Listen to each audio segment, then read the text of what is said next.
Hello, welcome to Spotlight, focused on the best in local artistic talent. Spotlight, brought to you by the Isle of Man Arts Council. This evening we hear about a Manx passport with a difference. Catch up with drag royalty Owen and Ash, aka Fenella and Nona, as they finalise an Easter drag brunch. A poem from the Manx Bard to mark World Poetry Day, which has just passed. And more from our chat with professional actor, musical director and teacher Jonathan Eio as he prepares to return to the Isle of Man for one night only on tour. Remember, do get in touch with any creative artistic endeavours you might be involved in, planning, hoping to create or would really like to, yes, put in the spotlight. Poetic, theatrical, musical, literary, ceramic, sculpture, drag, film, mime, social media, digital, on it goes, on it goes. Why not get in touch? Just email me, howardkane@manxradio.com with an E, or just spotlight@manxradio.com. Love to hear from you. Let's get you on the show. Onwards and upwards. Hopefully that applies to the weather as well. It is, of course, the year of the Manx language, and one of Culture Vannon's flagship projects for the year is the launch of the Mananaboo passport next month. Well, to find out more, I had a chat with Year of the Manx Language coordinator at Culture Vannon, Tiffany Carouche, and I began by asking her how the year had been going thus far. The year has been busy right from the word go. We've had numerous events already take place during January and February. Huge range of things, from concerts to speaker events, an International Mother Languages Day event, all sorts of different things for different community groups. It's been wonderful to see, and the year is just getting busier and busier. The rest of the year is shaping up really, really well. Lots of events coming up.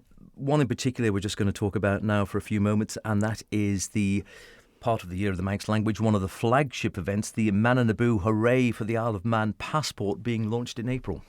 Yes, so this isn't really an event, but it can be used at events throughout the year. The Mananaboo passport is all about encouraging members of the public to engage with the language in a really, really easy way, just by using some simple Manx words and Manx phrases when they're out and about visiting the island's shops, hospitality venues, cultural attractions. And the idea of it is that we will be printing hard copy passports, and these will be made available through the island's schools, and also for picking up at places like the Sea Terminal and the Welcome Centre, high visitor footfall locations around the island. And the passports are for anybody of any age, and they challenge you to go around the island over the course of a few months and use Manx words in your interactions when you're in shops and cafes and hospitality. This would be with the participating destinations. And if you use a Manx word or phrase, and you will be prompted by your passport on what to say and also how to say it, you will be rewarded with a stamp for your passport. And the idea is that you will collect 18 stamps, and then your passport is complete, and it can be stuck down and popped in the post and sent back free post, with great thanks to Isle of Man Post for that, to Culture Vannon, and it will be entered into a prize draw, and that will be drawn at the end of the autumn half term later on this year. And there's some pretty incredible prizes. Oh. So, yeah. Can we mention it at this stage or not? Or so was it not still... quite Oh, ready right. to announce Okay. the prizes just yet, but they will be worth collecting stamps for. I'll say that much. So there will be a prompt within the trifold passport of sort of words to use. Yes, there will. And it's going to be very straightforward words that a lot of people might have already heard of before. Things like Moramai, good morning, Fastamai, good afternoon, Guramayad, which is thank you, Himu, which is see you. See you? Yeah. I like Himu. Yeah, And I think we've included Yundasak as well, just because it's a brilliant word and wonderful everyone or- should use it. Yundasak means wonderful. Yeah. So it's the sort of thing that you might say when somebody brings you your cup of coffee. You might say, Yundasak Guramayad. So these are just straightforward words that we think there would be naturally said in these kinds of locations. And yeah, we're looking for destinations to sign up. So.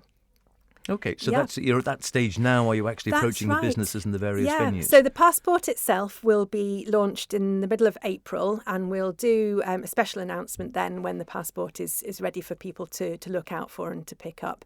What we're doing at this point, and it's the first stage, and it's a very important stage actually, because we need as many destinations as possible to take part in the passport project. And we need as many places to take part as possible to make it easy for people to pick up stamps in as many different parts of the island as possible. So all you need to do to become a destination and to add your business into the scheme is to visit the Year of Manx website. That's yearofmanx.im, yearofmanx.im.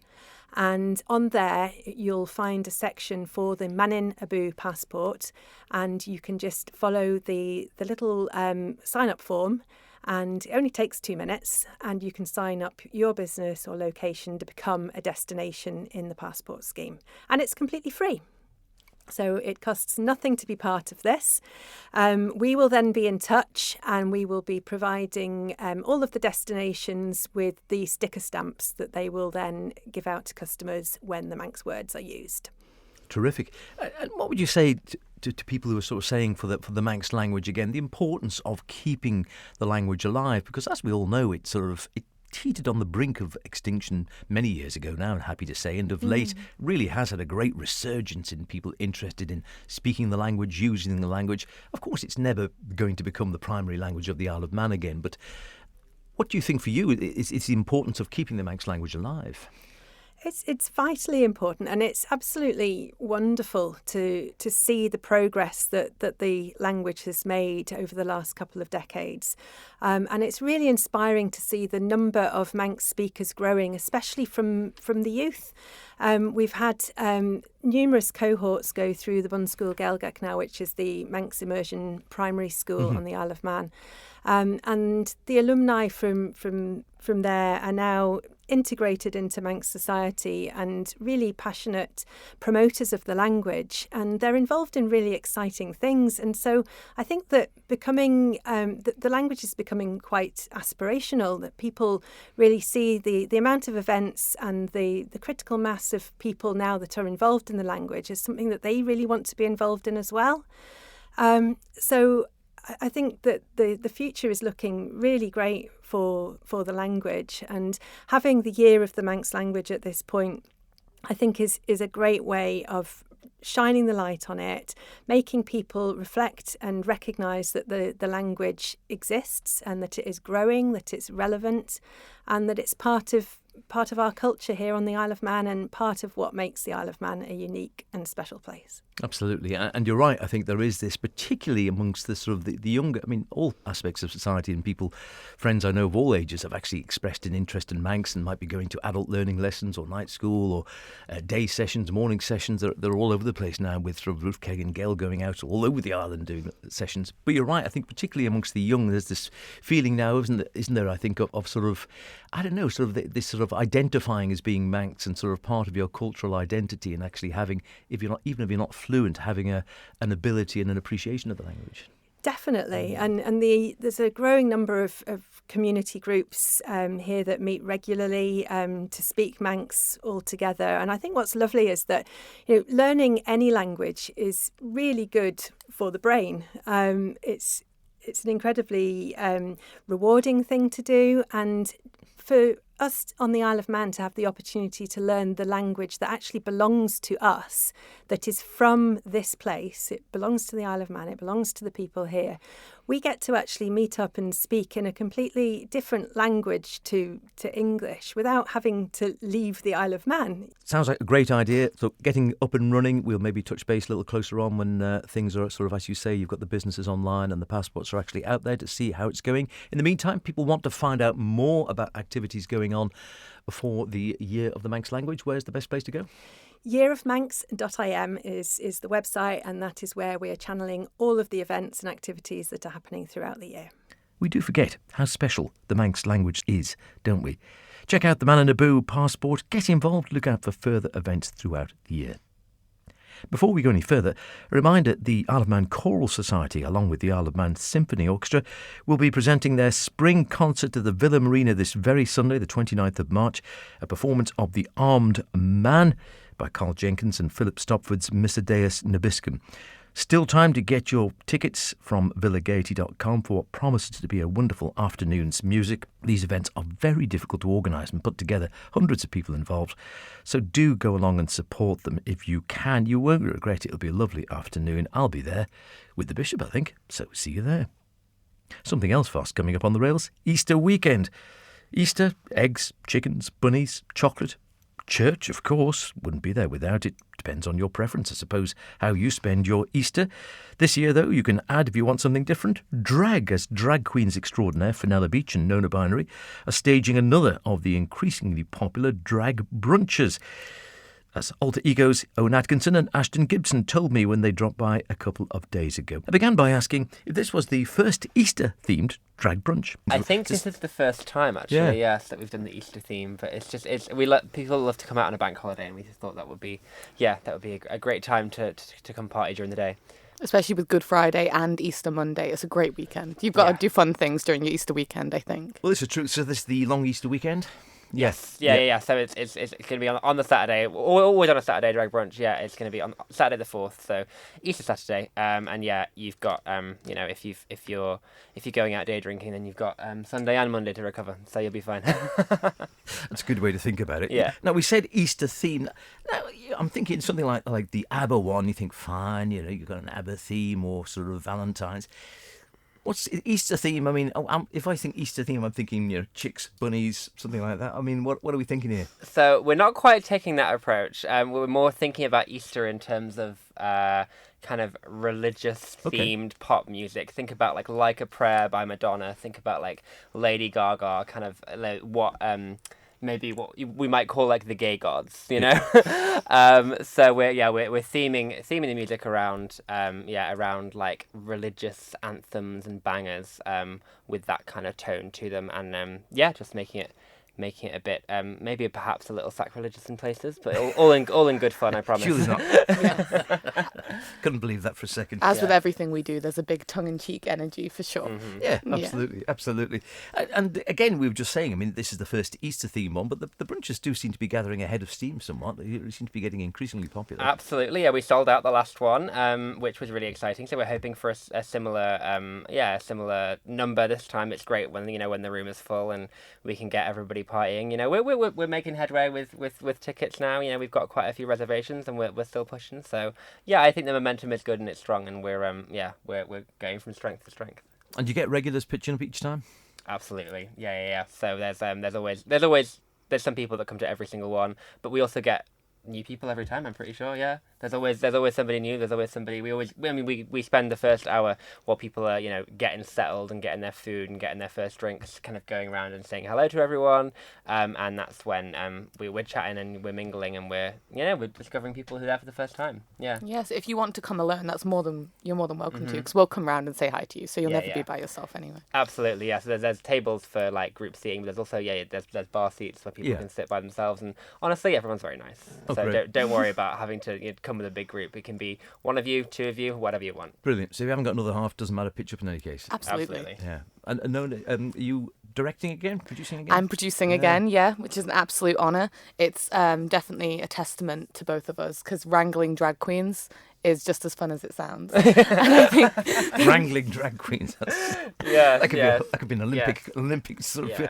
We're all very creative and very talented, but not necessarily very organised. So. I see. So getting everyone at the right place at the right time can be a bit of an uphill battle. Absolutely, yes. We're all very creative, talented, and opinionated. So it's definitely fun to organise everybody all together. And I do think that the more of these I produce and the more people are showing out for them, they are just getting better and better as well. So yeah, I would encourage everybody to come down to this one as well. Yeah. Do you actually get to perform as well, or are you too busy doing your... Yes. Yeah, it's a miracle, to be honest with you, that Fenella and I get to perform as well, because we are running around doing many, many other things. But yeah, always performances from us, most often duets as well. Yeah. So we're getting some choreography together as a pair, you know, and it's good. I think it's, you know, it's fun to change up the dynamics of the show and stuff as well, and so it's all you know, it's all very there's a lot going on behind the scenes. Yeah. But, I was going to say that is it sort of spontaneous, or do you do a lot of work or rehearsals, or do sort of, you know, sketches, or do routines, something rehearsed beforehand? Yeah, so there's a lot of rehearsal involved. I mean, obviously, you play with the room in the moment, and there's always, you know, every performance is different because of the audience, you know, so you're responding to people around you, but ultimately there is always rehearsal involved, especially actually for duets and group numbers, because obviously we need to coordinate stuff. So yeah, there's definitely a lot of rehearsal involved behind the scenes and getting ourselves ready, getting yourself to a place where you feel like you can play as well, when you can have, you know, moments of spontaneity. I look at the poster, which looks great, and I was thinking one name I really know well, Vida La Fierce, the sort of grandma of sort of drag to a degree on the I wouldn't say that to her face. Rather you say that than us, yeah. But I didn't recognise the other one. Is it Matea Lahore?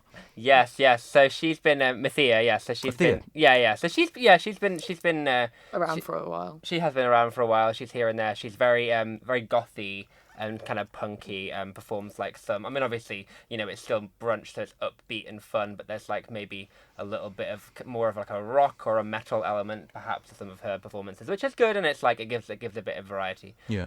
Sometimes, we have to wrangle her away from some of the slightly more emo goth numbers into something a little bit more brunchy. But you know, we always find a compromise. Yeah, we like to think there's something for everybody at brunch, especially with this lineup we have now. We've got Vida with the live vocals, so if you prefer a singing drag queen, you've got that. You've got Me and You, which is very like pop princess, sort of sapphic, and then Mathia, which is very like gothy. Yeah. So I like to think there's something for everyone at every brunch we do, really. Yeah, absolutely, and it always surprises us as well. I mean, we like to do a mix of songs, but I think for brunch it's great when people can sing along or people can recognise the music. But when we kind of pick something a little bit or more out of pocket or maybe left field, we're always surprised by how many people know the songs as well and can join in. So that's really fun. Something for everyone. And all the queens on the local scene, are they sort of happy now, or getting used to this idea of performing at an unusual time? Because, you know, normally we're thinking late night clubs or whatever, not necessarily midday. Yes, I mean, you know, it is different, but I think that we're all getting used to it for sure. I mean, you know, because we open doors at 12, so I'm getting, you know, I'm starting to get ready from like 9:30 in the morning, which is not necessarily what you'd think of in terms of wanting to put all that makeup on. But I think that it works, and it you know, I think people are getting used to it, and certainly I think having done quite a few of these now, it's people are getting used to having to get up that early. And also, if you look across the UK, drag brunch is tried, tested and beloved. Yeah. It's such a big part of the drag scene anyway. So I think bringing it to the Isle of Man, it felt so necessary, and I'm so glad that we did. But it is true that I get up earlier sometimes than I do for work. It does take that long actually to get sort of ready and into Yes. I like to give myself 2 hours for makeup if I can. Wow. I mean, I can do it in less, but you don't want to be stressing. You know, you want to. I need 2 take hours your time as with well. it. Yeah. Yeah. Oh, absolutely. And we were sort of saying before. Well, actually, as you just mentioned there, in a way, so bringing the drag brunch scene over here. I know when we spoke about the first one, it was a bit of an experiment. You know, it was a case of, we'll see how it goes, and so you must be delighted actually that it's adapted very well over here and people taking to it. Absolutely, yeah. We're really happy with the reception that we've got from everybody, and yeah, like I said, we do get regulars, we get people coming back for more, which is really wonderful and really exciting. I think that. It's fun for people to be able to be able to come out during the day. You know, if they don't want to stay up super late. I think it's people have responded really well to it, and I'm really happy. Yeah. That's great. And we were saying before, you know, obviously it's a lunchtime thing. It is on a Saturday, so if you want to make a lunch of it and sort of throw caution to the wind, you've got plenty of time to recover. But I assume you can come along if you don't want to, you know, neck the booze. You can come along and stay sober and still have a good time. Yes. Kiki's do really good at mocktails actually, because I don't drink at the moment, and I still go to Kiki's quite a lot. I can, you know, get down with a mocktail. Yeah. That's all good. And they'll do a special cocktail menu for each brunch as well, Brilliant. which always includes some non-alcoholic options. So, Excellent, which is the way it's going in a lot of ways, isn't it? Sort of more and more people And sort of also, not drinking. the so food much is now. incredible as well. Yeah. It's Oh, worth yes. noting. 'Cause Yeah. even though Yes, the drag I is always amazing hear and worth great coming out reports for, of the but food. yeah. yeah. Also, I think especially the drag brunch menu, Yeah. we're so grateful to work with Kiki's because they always Yes. really do put like a unique spin on it every time. And the feedback I hear from the food is almost Yeah. as good as my drag. Right, it is in Kiki's. It is Easter. It is Easter Saturday. It's the 4th of April. Starts at midday, yeah? Yeah, so doors open at midday, so you don't have to get there super promptly, but we open doors at midday and then we're on stage by 1. Great, okay. And how long do they go on normally? Sort of. We aim for 3, which means that it then is at 3:30 because Yeah. drag never runs on time. So yeah, I would say keep your afternoon open till at least 3:30. Yeah. Great. And people want to go along, want to get tickets, best way? Yeah, so they can find us on social media. I'm at Fenella Beach or at Nona Binary. Both of us have got it plastered everywhere. Or if you want the direct link, there is a bit.ly/Fenella x Easter, but you can just look us up on social media and you'll Great. find all the details. And as you say, last one sold out, so don't turn up at the door expecting to get in. No. We need to get them reservations. We're hoping we can sell this one out in advance. So get your bookings in now. Brilliant. Best of luck with this one, and we'll talk soon. Thanks Thank so you. much. Thank you. Saturday, the 4th of April, Easter Saturday. They do sell out quickly, and it's ticket-only admission, so get yours now if you fancy something a bit different this Easter. You know what to do. Spotlight. Brought to you by the Isle of Man Arts Council. More now from actor, singer, musician, musical director Jonathan Eio, or JJ as he's known. He was raised and schooled in the island, remains a proud Manxman, and has worked for years in the business, either in the West End, teaching, or as a musical director for P&O Cruises, amongst other things. He's also been touring for years, each weekend, in the show Oh What a Night, tells the story of the Frankie Valley and the Four Seasons. It's coming to the Gaiety this June. We heard more about that last week, but whilst I had Jonathan on the line and having a chat, I also wanted to know more about his life in the business, as they call it, in Britain in the 2020s. How difficult is it now, you think, for all these people to come in? Because it's famous, isn't it? You know, if you want to be unemployed, be an actor, as it were, it's well known that there are loads and loads of incredibly talented actors and actresses and singers and dancers and whatever around the country and around the globe, and only a limited amount of work. Is it getting increasingly difficult, do you think, for people to get into this field or into the profession? It is. It's just as hard as it was, but if not more, if not harder. Obviously, the social media helps nowadays. You could become famous for not being any good, thanks to social media. But that doesn't help. But it's 95% of us are out of work at all times. You know, it's right place, right time, as it always ever has been. It's finding it's luck. It still is luck. Talent obviously comes into it, but it's not easy. But it's fun, and it's people live to do that. Do you still enjoy it as much now as when you first started out? Oh, 100%. I don't like the travelling, but this being on stage is something I've always enjoyed doing, and I learned that craft on the Isle of Man at the Gaiety, so that's why I'm really excited to be coming back there to do it, to bring a professional show. So yeah, still very much enjoy it. It's just the bits around it, the travelling and everything. That's the downside, but that's tour life for you, I guess. I think it is, isn't it? And what about? I mean, do you see the two as very different or very complementary? I.e., the performing side of it, where you're on stage and you're doing your bit and in front of a crowd, and with your teacher's hat on. I mean, do you see it as very, very different, or part of just sort of different aspects of the same thing? That what you just said, different aspects. It's good to. The fact that I'm bringing in knowledge still that's being used currently in the performance world is useful to the students, and giving them the knowledge that what they need in order to succeed, because things do change, but it's the fact that I'm still performing and then able to that's the wrong word, instill that into performers. That I think that's the beneficial side of it, I think. So it works both together. Well, it sounds terrific. I don't know how you fit it all in. I must admit, as you say, it sounds like a timetabling nightmare trying to fit. That's the hardest job. That's the hardest job. Actually, yeah, I imagine it is actually when you're doing it. And you hear this time and again when you speak to musicians and actors and people working in the profession, and that they're not just sort of doing one thing at one time. They're normally doing half a dozen things at one time, and sort of, as you say, just moving them around. And that you speak to sort of people who are musicians, and they'll be performing one night in one part of the country, and then they'll be doing a gig the next lunchtime in a different part of the country, and then they'll be whizzing back home again to do some teaching, and sort of on it goes. Yep. Well, yeah, absolutely. There's some students that work. Some performers have to have, especially now in the West End, have to have second jobs anyway because of the cost of living. So some are in the West End one night and then working cost the next day. Yeah. It's crazy. It's a crazy life. But you wouldn't. I'm guessing you'd say I wouldn't swap it for anything. Absolutely. No, never. Well, listen, great talking to you. We look forward to it. Oh, what a night. Gaiety Theatre this June. Tickets available now, I'm assuming. Go online and you can book now. Yep, absolutely. I think a lot have been sold already, so please get the seats, and I look forward to seeing you all there. Terrific. And will you have a chance to sort of catch up with your Isle of Man life, family and whatever, or will it be in, perform, gone? Unfortunately, this one we're in on the Friday, and then we fly out Saturday to do a gig in Liverpool, and then Lytham on the Sunday. So I won't even get a chance to see my family, but I'll do my best to say hello to everyone. Excellent. Looking forward to it.